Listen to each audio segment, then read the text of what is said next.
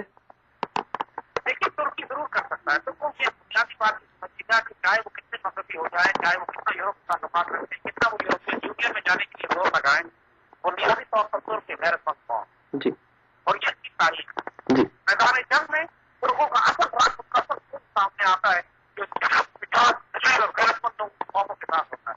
یہ صدیوں تک مسلمان مشرق کی نمائندگی کرتے رہے. یورپ میں انہوں نے مار کے جنہوں نے غلام بنا کے رکھا ہوا تھا، روس سے لے کر یورپ تک اس کی سلطنت پھیلی تھی. اس کے مدینے تک اس کی ریاست آتی تھی. خلافت جو مانیہ اس کی پوری تاریخ ترکوں نے سنبھال کے رکھی. جی، چاہے وہ سیکولر اپنے آپ کو دار ترکی کانسٹیٹیوشن کہتا ہو، لیکن ترکی میں سیکولر نہیں ہے. ان کی تمام بنیادیں اسلام میں، حب رسول میں، اللہ کے رسول سے تعلق و محبت میں، اور ترک اپنے اقدار پر، اپنی ویلوز پر، اپنے وطن اور محبت اور دین سے پیار پر بڑی شدت کے ساتھ عمل کرتے ہیں. اور خاص طور پر جب میدان جنگ اور غیر اور عزت سے مانتا ہوں تو یہ بات آپ غور کریں کہ جب امریکیوں نے ترکی سے یہ کہا تھا کہ ہم واقع ہمیں راستہ دیا جائے کہ ہم عراق کے استعمال پہ حملہ کرنا چاہتے ہیں، اور اس کے جواب میں ترکی کو وہ $27 بلین دے رہے، $27 ارب دے رہے تھے، پھر بھی ترکی کی پارلیمنٹ نے اس کو رد کر دیا اکتوبر بار کے اور کہا کہ ہماری تعلیمیت، ہماری آزادی کے خلاف ہے یہ بات کہ وہ امریکی فوجوں کو اپنے بیچ میں سے گزرتے ہوئے جانے دیں. یہ ہے ترکوں کا کردار. اسرائیلیوں نے پھر کیلکولیٹ کیا ہے.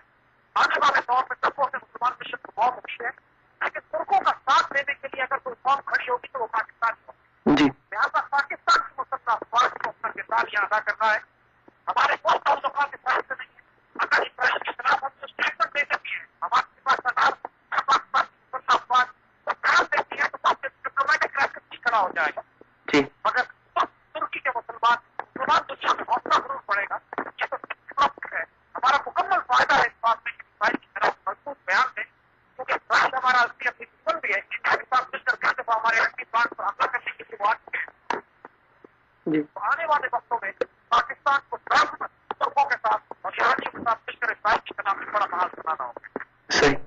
اچھا سر، جو پاکستانی قوم نے تو اس کے اوپر ایک بولڈ سٹیپ لیا ہے، جس طرح ہم نے اپنے صحافیوں کو دیکھا، جس طرح سید طلعت حسین اور رضا محمود آغا صاحب اور ندیم خان صاحب جو خبیر فاؤنڈیشن کے NGO کے ممبر ہیں، تو یہ 3 پاکستانی جب گئے تھے ادھر فلوٹیلاز پر، تو یعنی ان کے پیچھے پوری جو پاکستانی عوام ہے اس کا تو پیچھے بیکنگ نظر آتی ہے، لیکن کیا پاکستانی اتھارٹیز بھی اس کے پیچھے کھڑی ہیں، یا پھر ان کا بھی کوئی آپ کو یعنی کمپرومائز رول نظر آتا ہے؟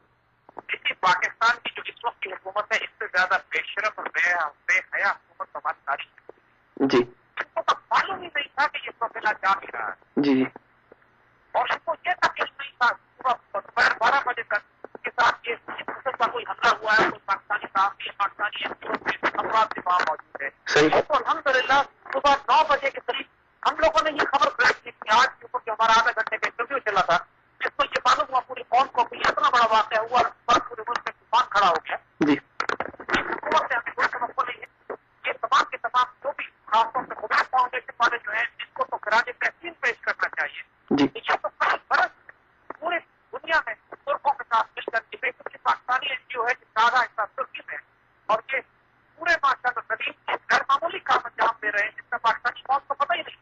جی، زلزلہ میں بھی کروڑوں کی تعداد میں ڈالر ترکوں کی طرف سے خبیر فاؤنڈیشن کے ذریعے زلزلہ زدگان کے علاقوں میں تقسیم ہوئے، اور یہ جنرل کام ہے. اور اسی طرح طلب کا وہاں پہ ہونا، پاکستانی صحافیوں کا ہونا، وہاں پہ پاکستانی قوم کی کسی حد تک نمائندگی ضرور ہوئی، لیکن پاکستانی قوم ابھی تک پوری طرح مشن کے پیچھے نہیں آئی.